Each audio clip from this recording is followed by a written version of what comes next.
কবর হবে কারো জন্য বেহেশতের বাগান, আর কারো জন্য হবে জাহান্নামের গর্ত।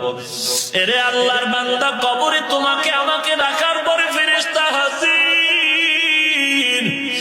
আসিয়া যখন কাফনটা টেনে দেখবে, ওই মাথার চুলগুলো নবীর তরিকা আছে, মুখের মধ্যে মদিনার দাড়ি লাগানো আছে।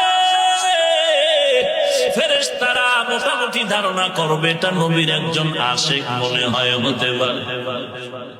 এরে নবীর উম্মতের দল, আর তোমার জন্য প্রশ্নটা সহজ হয়ে যাবে। তিনটা প্রশ্নের জবাব যদি দিতে পারো, আল্লাহর অর্ডার হয়ে যাবে জান্নাতের বিছানা কবরে বিছায়া দাও। আর যদি তোমার হালাত এমন হয়, কবরে রাখার পরে যদি কাফনটা খুলিয়া ফেরেশতারা দেখে তোমার চুলগুলো মদিনার তরিকায় নাই, নবীর তরিকার দাড়িও নাই, প্রশ্নের জবাব যদি দিতে না পারো, আল্লাহর অর্ডার হয়ে যাবে কবরটা জাহান্নামের আগুন দিয়া ভরিয়া দাও। একটা নয়, দুইটা নয়, 70 থেকে 99টা সাপ কবর ভরে যাবে।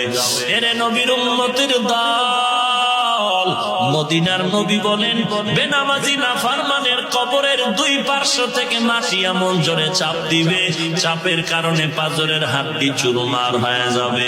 এই যে আযাবের অবস্থাটা দুনিয়ার সব মাখলুকাতেরা দেখবে, মানুষ আর জিনেরা দেখবে না।